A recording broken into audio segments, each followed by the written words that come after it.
দাউকান্দি সরকারি কলেজের একাদশ শ্রেণীর শিক্ষার্থীরা কেমন আছো? ভালো আছো তো? আশা করছি তোমরা ভালো আছো। আমিও আল্লাহর অশেষ রহমতে ভালো আছি। তো আমরা বোধহয় আর কথা না বাড়াই, আমরা আলোচনায় ফিরে যাই। গতদিনে তোমাদের কি বলেছিলাম মনে আছে তো? আমরা গত ক্লাসে আলোচনা করেছিলাম সেই বিশ্বকবি রবীন্দ্রনাথ ঠাকুরের অপরিচিতা গল্পখানি, তাই না? তো আজকে আমরা এই গল্পের আনুষঙ্গিক দু একটি কথাবার্তা বলবো। তোমরা নিশ্চয়ই পড়েছো, তারপরে আমরা প্রশ্ন নিয়ে আলোচনা করব। তো তোমরা প্রস্তুত হয়ে যাও, আমরা আলোচনায় ফিরে যাই। তো নিশ্চয়ই তোমরা গল্পখানি পাঠ করেছো। এটি একটি জনপ্রিয় গল্প বলা যায় এবং কি বলবো, মানে পাঠক প্রিয় একটা গল্প। একটি জীবনের একটা করুণ একটা পরিণতি আমরা লক্ষ্য করেছি এই গল্পের মধ্যে। তোমরা নিশ্চয় জেনে খুশি হবে যে যৌতুকের কারণে একটা মানবিক মূল্যবোধ কিভাবে ধ্বংস হয়েছে। এই যৌতুক প্রথার করার গ্রাসে একটা নর এবং নারীর তাদের সেই কাঙ্ক্ষিত তারা লক্ষ্যে তারা পৌঁছতে পারেনি। মানব জীবনের একটা মানবীর প্রেমের মানে কি বলবো, এটা পরম বা চরম সার্থকতা ওখানে নিহিত হয়, সেটা বিয়ে পর্যন্ত করায়। তো এখানে প্রেমের যদি আগাম প্রেমের কোনো ঘটনা এখানে না ঘটেছে, কিন্তু মানে অনুঘটক হিসেবে কাজ করেছে। কারণ যখনই তার বন্ধু অর্থাৎ এখানে অনুপমের বন্ধু হরিশ এসে যখন তাকে জানালো যে একটা খাসা নিয়ে দেখেছি, তখনই তো অনুপমের ভিতরে তার হৃদয়ের মধ্যে তো কি বলবো, এটা একটা কল্যাণীকে নিয়ে একটা কামনার একটা বাসা বেঁধেছিল, যার ফলশ্রুতিতে শেষ পর্যন্ত যা হোক এখানে কি বলবো, একটা নরপিশাচ বলি বা অর্থলোভী একটা মামার মানে কারণে এই বিয়েটা ভেঙ্গে খান খান হয়ে গেছে তাদের দুটি হৃদয়। অনেক চেষ্টা করেছে অনুপম, মান ভাঙানোর চেষ্টা করেছে, তার পিতার মান ভেঙেছে, কিন্তু কল্যাণীর মন ভরেনি। সে যে একবার প্রত্যাখ্যান করেছে সেটাকে আর কখনোই মানে বিয়ের পিঁড়িতে বসানো সম্ভব হয়নি। শেষ পর্যন্ত মাতৃসেবা বা মানব সেবার মহান মন্ত্রে উজ্জীবিত হয়ে নিজেকে বিলিয়ে দিয়েছে। আর এখানে আমরা নায়ককে শেষ পর্যন্ত কি বলবো, মানে তারই কাছে যে একরূপ নিজেকে সমর্পণ করে সেই মানব সেবার অর্থাৎ সে নায়িকার পাশে, কল্যাণীর পাশে থাকার চেষ্টা করেছে, আমরা এই গল্পে লক্ষ্য করেছি।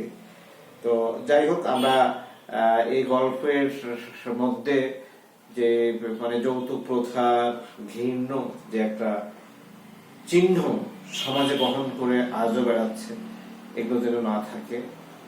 কল্যাণী নামটার সাথে মানে এই মানে গল্পের অনেকখানি সার্থকতা আছে, যেটা মঙ্গলময় আমরা বলি সেটা।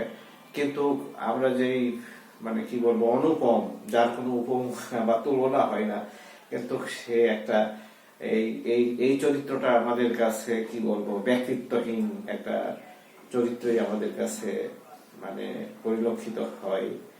অপরিচিতার গল্প মূলত কি একটা মানবতা ভেঙ্গে একেবারে খান খান হয়ে গেছে, এটাই আমরা লক্ষ্য করেছি। এবং এই গল্পের মাধ্যমে বিশেষ করে কি বলবো একটা নারী জাগরণের, অর্থাৎ কল্যাণী যখন এই বিয়েটাকে একেবারে প্রত্যাখ্যান করেছে, তখন বলা যায় যে এটা নারী জাগরণের একটা নতুন একটা দ্বার খুলে গেছে আমাদের কাছে। গল্পের নায়িকা কল্যাণী তো শেষ পর্যন্ত কোনো অবস্থাতেই নায়কের কাছে যে অপরিচিতা, সে অপরিচিতায় রয়ে গেছে। শেষ পর্যন্ত এইভাবেই মানে গল্পটা শেষ হয়েছে। ভাগ্য, হ্যাঁ আমার কি বলবো ভালো, এই তো একটা জায়গা পেয়েছি। অর্থাৎ নায়ক শেষ পর্যন্ত ওই কি বলবো ওই দুধের স্বাদ অনেকটা ঘোলে মেটানোর চেষ্টা করেছে। যদিও ওই যে রবীন্দ্রনাথই তো বলে গেছে, হয়তো তোমাদের কাছে বলতে সেদিন আমি বলেওছিলাম যে ঘরেতে এলো না সে তো মনে তার নিত্য আসা যাওয়া, পরনে ঢাকায় শাড়ি কপালে সিঁদুর যে আছে অপেক্ষা করে হাই। তো ঠিক এমনই ঘটনা বোধহয় আমরা এখানে মানে লক্ষ্য করেছি, যে সেই তো এই তো আমি জায়গা পেয়েছি, সত্যিকার অর্থে জায়গাটা পেয়েছে, তাকে শারীরিক ভাবে মানসিক ভাবে না পেলেও হয়তো মনোগত ভাবে পেয়েছি, তাই তো বলছে আমি একটা জায়গা পেয়েছি। আর ঘরেতে এলো না সে তো, সত্যি ঘরে তো তার এলো না, কিন্তু মনে তার তো নিত্য আসা যাওয়া করেছে। দুটি নর এবং নারীর মানে কি পরিমাণ মানে হৃদয়গত এখানে ব্যথা বেদনা অনুভব হয়েছে এই গল্পের প্রত্যেকটা জায়গাতে সেটা ফুটে উঠেছে। তো আমরা শুধু তাই নয়, আমরা মানে পণ প্রথা আমাদের সমাজ থেকে আমরা যেন ঝেঁটিয়ে বিদায় করতে পারি। আমরা বিয়ের মতন একটা পবিত্র বন্ধনকে যেন আমরা কি বলবো প্রীতি মায়া মমতা আর স্নেহের সুদৃঢ় বন্ধনে আমরা যেন আবদ্ধ করতে পারি, এটাই আমাদের অঙ্গীকার হওয়া উচিত। কারণ এই গল্পের ভিতরে আমরা আর যেতে চাচ্ছি না, আমরা যেহেতু প্রশ্ন নিয়ে আলোচনা করব, অনেক সময় হয়তো এদের মানে কি বলবো সম্মুখ তো দেখা দেখি কখনোই হয়নি, একেবারে ফিজিক্যালি যে দেখা দেখি সে হয়নি, কিন্তু নায়কের অর্থাৎ মানে অনুপমের একটা চিত্র বা ছবি এখানে পাঠানো হয়েছিল। অনেক সময় এখানে নায়ক তার যে অর্থাৎ অনুপম উনি চিন্তা ভাবনা করতেন যে হয়তো বা সেখানে হয়তো কোনো এক মানে বর্ষা স্নাত এরকম হয়তো দিনে আমার ওই চিত্রখানি হয়তো সে যখন মানে দেখে তার চুলগুলো হয়তো সেখানে পড়ে হয়তো কারো কোনো শব্দে সেটা আবার সংগোপনে লুকিয়ে রাখে। এই যে তার একটা মানে কি বলবো একটা কল্পনা জল্পনা, এটা কঠিন ভাবে এই গল্পের ভিতর ব্যক্ত হয়েছে। তো আমরা এই গল্পটার ভিতর বিশেষ করে একটা একদিকে যেমন নায়কের একটা কি বলবো একটা ব্যক্তিত্বহীনতার প্রকাশ পেয়েছে, পক্ষান্তরে নায়িকাকে এখানে আমরা তেজস দীপ্ত একজন নায়িকা হিসেবে আমরা পেয়েছি। তার মানে ব্যক্তিত্বের কাছে দেখা যায় যে অনেক কিছুই হার মেনেছে, নায়ক অনেক সময় ম্লান হয়েছে তার ব্যক্তিত্বের কাছে। তো এমন ব্যক্তিত্বপূর্ণ মানুষকে আমরা নিশ্চয় আমাদের সমাজে এটা প্রয়োজন আছে। এবং আমরা যখন রেল কর্মকর্তা যখন ওই যে একটা সিট নিয়ে যখন তার সাথে কি বলবো বাদ প্রতিবাদ করে, তখন তার যে মানে দৃঢ়তা এই গল্পকে আরো শানিত করেছে। আমি এই গাড়ি ছাড়িব না এমন মানে দীপ্ত উচ্চারণে তার ব্যক্তিত্বই এখানে প্রকাশ পেয়েছে বলে আমরা মনে করি এবং বিশ্বাস করি। সুতরাং সবকিছু মিলে এই গল্পখানি একটা সুখপাঠ্য গল্প এবং সমাজের মানে যে একটা নানা দিক এখানে মানে বিবৃত হয়েছে, তার রসিক পাঠক মাত্রই সেটা অনুভব করে। নিশ্চয়ই তোমরা এই গল্পখানি পাঠ করেছো এবং এই পাঠের মাধ্যমে রবীন্দ্রনাথকে জানতে পেরেছো, তৎকালীন সমাজ ব্যবস্থাকে জানতে পেরেছো, এবং এখনো যে এমন নর এবং নারী অর্থাৎ কল্যাণীকে আমরা বলি, তাদের যে সমাজের আজকে রাষ্ট্রের বা দেশের স্বার্থেই প্রয়োজন সেটা আমরা অনুভব করি উপলব্ধি করি। তো আমরা এই পর্যায়ে বিশেষ করে আমরা যে অপরিচিত গল্পখানি আমরা কি বলবো পাঠ করলাম, আমরা যেভাবে পাঠ করেছি বা এর বিষয় যে আমরা বস্তু বা এর সারমর্ম আমরা যতটুকু জানলাম, এখন আমরা প্রশ্ন নিয়ে একটু আলোচনা করার চেষ্টা করব। এই অপরিচিত গল্পের প্রশ্ন নিয়ে আমরা আলোচনা করব। আমরা যদি প্রশ্ন নিয়ে আলোচনা করি তাহলে কি পাবো, তোমরা একটু মানে জানার চেষ্টা করো যে এই প্রশ্নগুলো আমাদের এখন যেটা মানে জ্ঞানমূলক প্রশ্ন এগুলো তো আসবেই, তারপরে কি বলবো জ্ঞানমূলক প্রশ্ন যেটা সংক্ষিপ্ত প্রশ্ন এটা বলে, তারপরে আমাদের যে কোনো অবস্থাতেই অনুধাবনমূলক প্রশ্ন আসবে, দক্ষতা উচ্চতর দক্ষতা এই ধরনের প্রশ্ন আমাদের এসে থাকে। তো আমরা কয়েকটা মানে জ্ঞানমূলক প্রশ্ন নিয়ে আলোচনা করব, উচ্চতা দক্ষতা এগুলো নিয়ে মানে আলোচনা করার চেষ্টা করব এবং সর্বোপরি একটা স্ট্রিম আমরা যদি নিয়ে চেষ্টা করি তাহলে অর্থাৎ উদ্দীপক যাকে বলে, সেই উদ্দীপকের আলো আমরা প্রশ্নগুলো নিয়ে আলোচনা করার একটু চেষ্টা করব। তো তোমরা একটু দেখো, বা জ্ঞানমূলক যদি আমরা প্রশ্ন, যে কোনো একটা প্রশ্ন যদি আমরা করি, তাহলে তোমাদের এগুলো নিশ্চয়ই জানা আছে। আমরা যদি বলি যে ছোট গল্পের জনক কে, প্রথম যদি আমরা বলি ছোট গল্পের জনক কে, এমন যদি প্রশ্ন থাকে ক খ গ ঘ, আমরা ক খ গ ঘ, আমরা যদি বলি কাজী নজরুল ইসলাম, কাজী নজরুল ইসলাম, কাজী নজরুল ইসলাম, শরৎচন্দ্র চট্টোপাধ্যায়, শরৎচন্দ্র চট্টোপাধ্যায়, শরৎচন্দ্র চট্টোপাধ্যায়, তারপরে তারাশঙ্কর, তারাশঙ্কর, আর রবীন্দ্রনাথ ঠাকুর, রবীন্দ্রনাথ ঠাকুর, তারাশঙ্কর,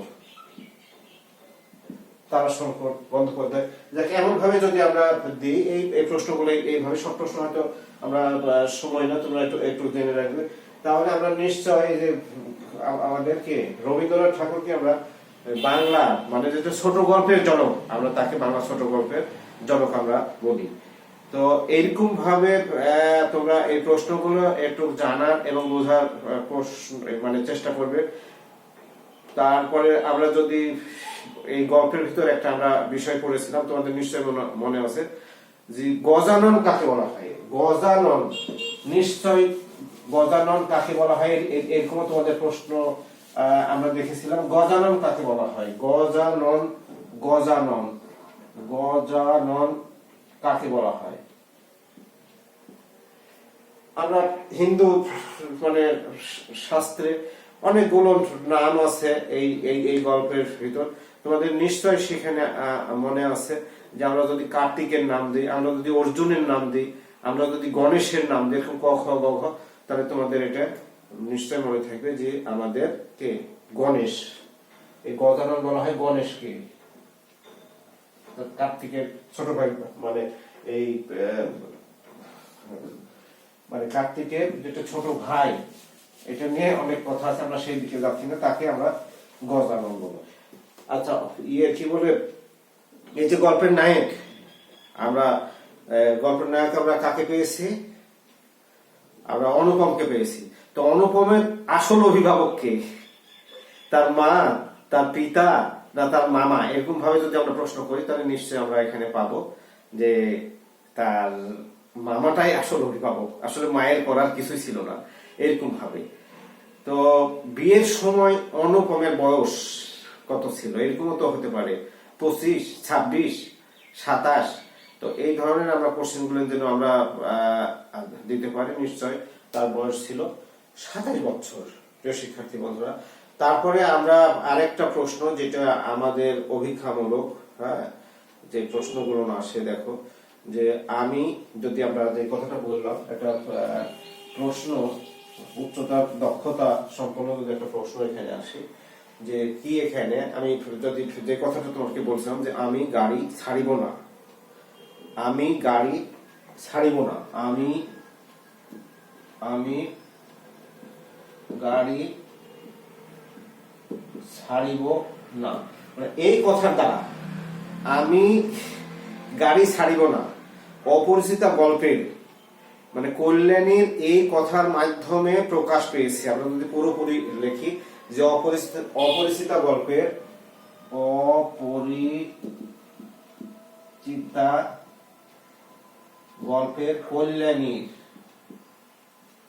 মানে কল্যাণীর এই কথার মাধ্যমে প্রকাশ পেয়েছে।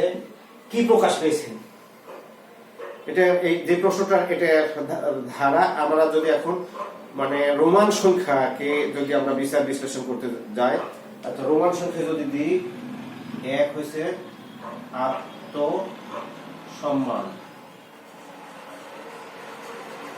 1 আত্মসম্মান, 2 আর কি হতে পারে, একটু একটু দেখে নাও। 2 হচ্ছে গভীর, যদি বলি ব্যক্তিত্ব, গভীর ব্যক্তিত্ব, তাহলে 3 আমরা রোমান সংখ্যা আমরা 3 যদি দিই, রোমান সংখ্যা যদি 3 দিই, আমরা কি আমরা তার চরিত্রের ভিতর কি আমরা মানে চরিত্রের ভিতর যে আমরা বিষয়টা লক্ষ্য করছি, অন্যায়ের প্রতিবাদ, অন্যায়ের প্রতিবাদ। তো আমরা নিশ্চয় এই অন্যায়ের প্রতিবাদ কিভাবে করেছে আমরা সেটা তো আমরা দেখতে পেয়েছি। এখন যদি প্রশ্নটা এরকমও হতে পারে যে নিচের কোনটি সঠিক, নিচের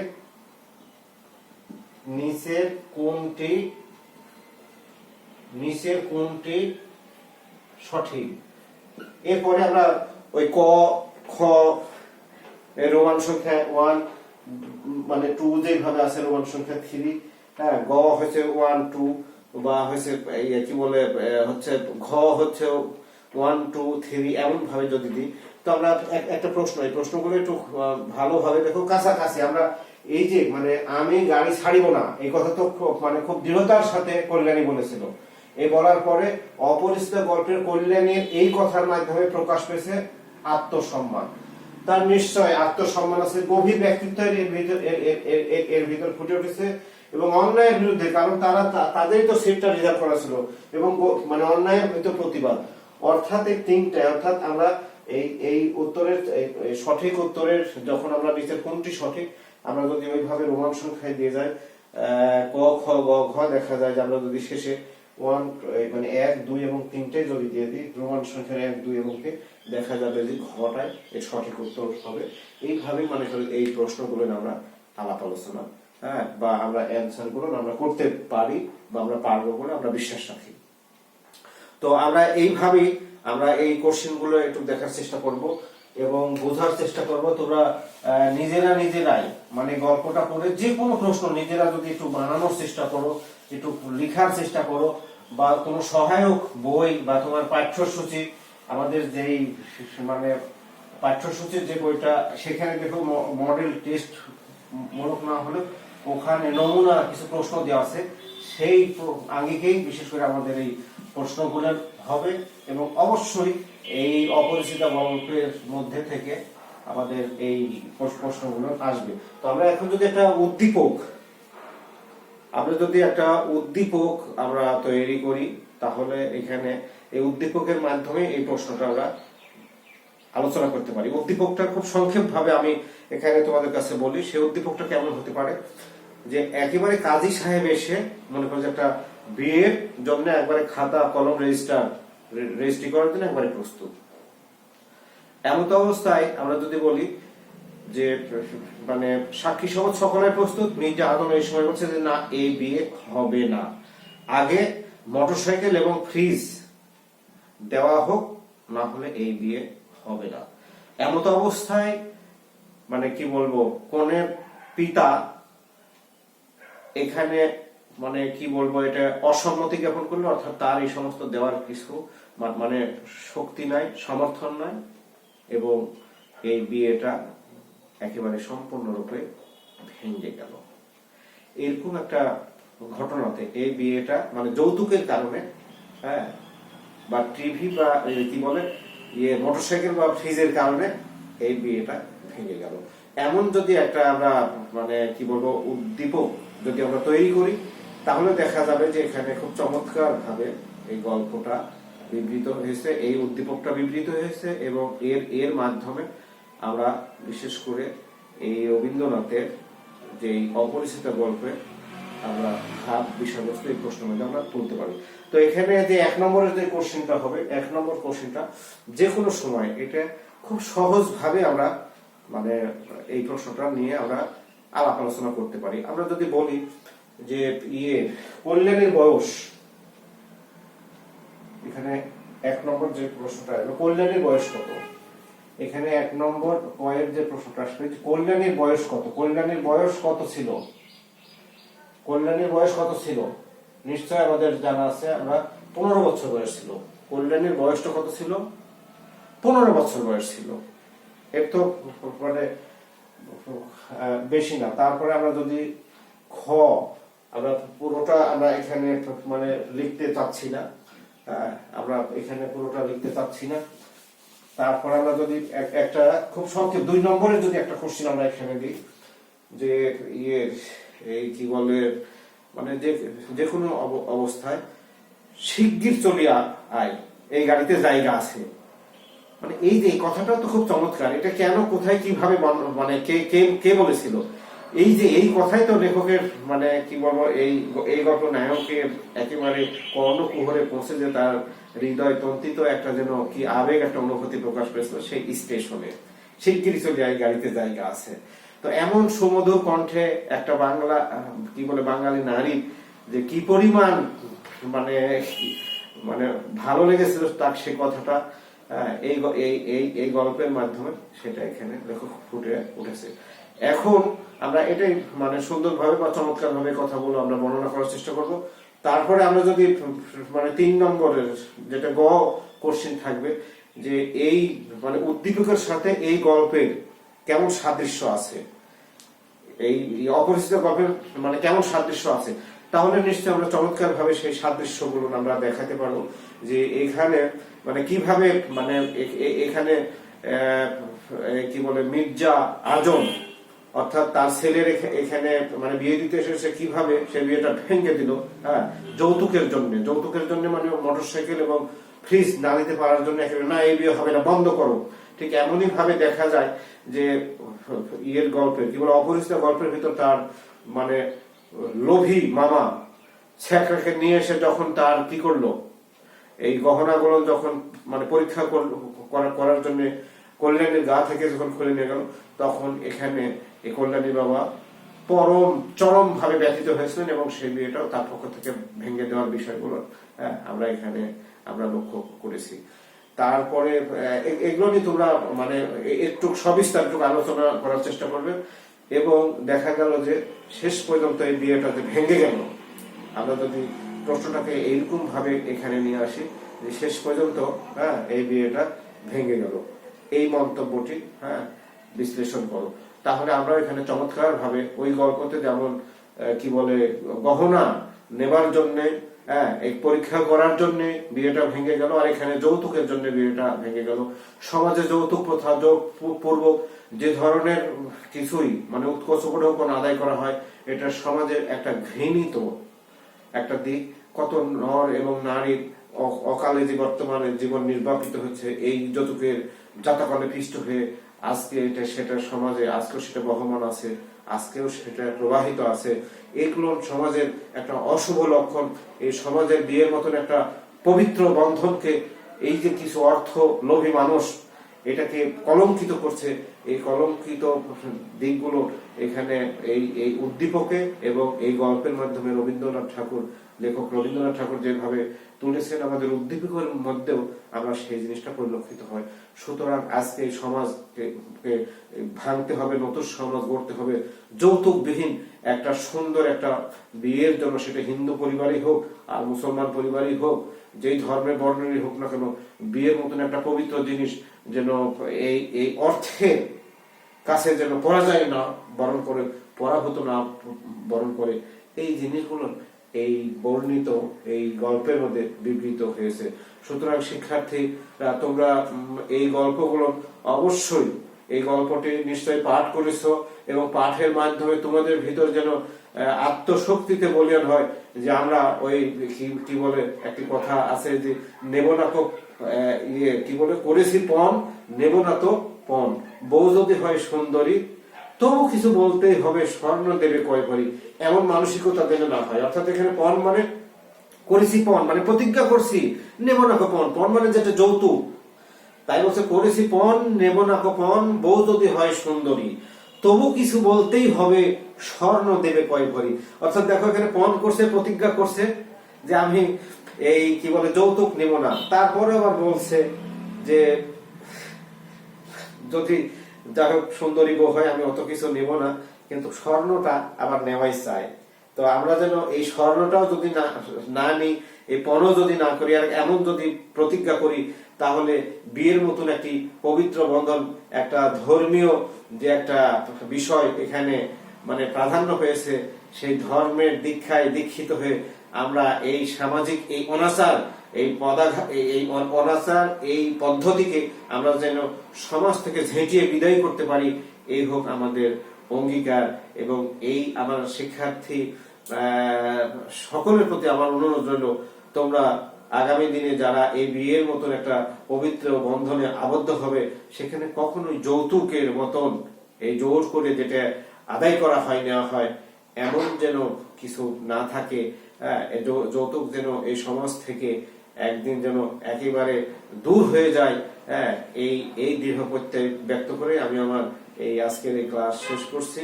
তো তোমরা আগামী দিনে আমরা আর একটি বিষয় নিয়ে হয়তোবা আলোচনা করব। সেই বিষয়টা দেখা যাক, তোমরা মানে আমাদের কিশোর কবি, আমাদের তরুণ কবি আমরা যাকে বলি, যে সেই সুকান্ত ভট্টাচার্যের আমরা একটা কবিতা নিয়ে কবিতা পাঠ করব। 18 বছর বয়স। তো সে 18 বছর বয়স কবিতাটা আমরা আগামী দিনে পাঠ করার চেষ্টা করব। কবিকে নিয়ে আমরা প্রথমত আলোচনা করব, কবিতা নিয়ে আলোচনা করব। সেই পর্যন্ত তোমরা ভালো থাকো, এই কামনা করে আজকে ক্লাস শেষ করছি। খোদা হাফেজ।